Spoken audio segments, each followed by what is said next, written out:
Genesis chapter 18. The Lord appeared again to Abraham near the oak grove belonging to Mamre. One day Abraham was sitting at the entrance to his tent during the hottest part of the day. He looked up and noticed three men standing nearby. When he saw them, he ran to meet them and welcomed them, bowing low to the ground. "My Lord," he said, "if it pleases you, stop here for a while. Rest in the shade of this tree while water is brought to wash your feet. And since you've honored your servant with this visit, let me prepare some food to refresh you before you continue on your journey." "All right," they said, "do as you have said."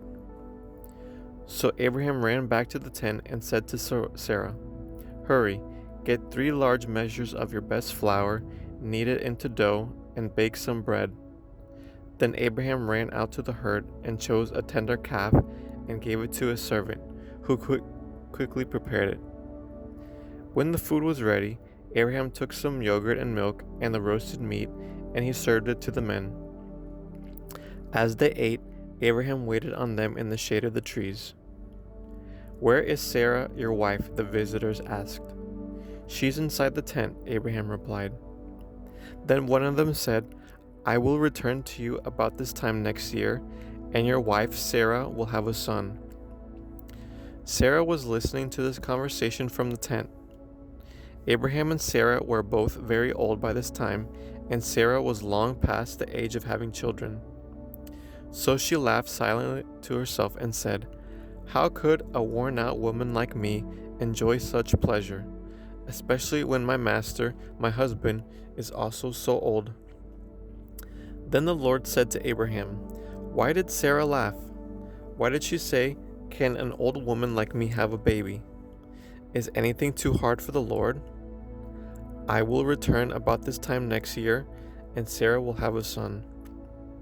Sarah was afraid, so she denied it, saying, "I didn't laugh." But the Lord said, "No, you did laugh."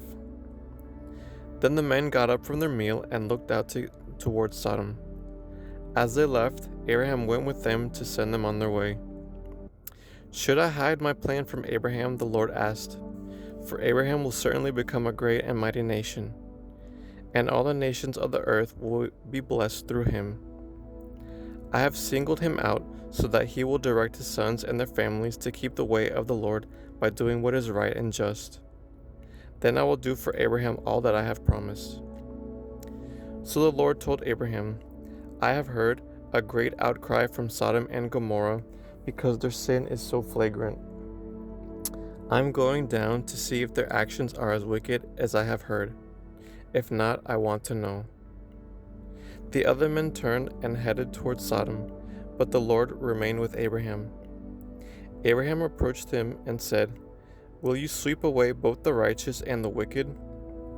Suppose you find 50 righteous people living there in the city.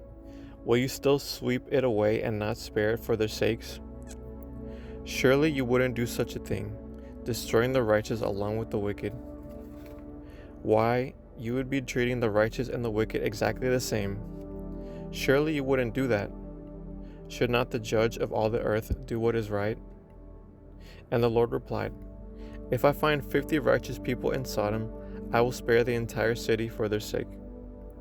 Then Abraham spoke again, "Since I have begun, let me speak further to my Lord, even though I am but dust and ashes. Suppose there are only 45 righteous people rather than 50. Will you destroy the whole city for lack of 5? And the Lord said, "I will not destroy it if I find 45 righteous people there." Then Abraham pressed his request further, "Suppose there are only 40? And the Lord replied, "I will not destroy it for the sake of the 40. "Please don't be angry, my Lord," Abraham pleaded. "Let me speak. Suppose only 30 righteous people are found." And the Lord replied, "I will not destroy it if I find 30. Then Abraham said, "Since I have dared to speak to the Lord, let me continue. Suppose there are only 20.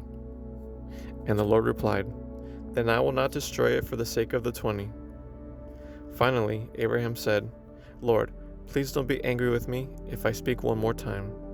Suppose only 10 are found there?" And the Lord replied, "Then I will not destroy it for the sake of the 10." When the Lord had finished his conversation with Abraham, he went on his way, and Abraham returned to his tent.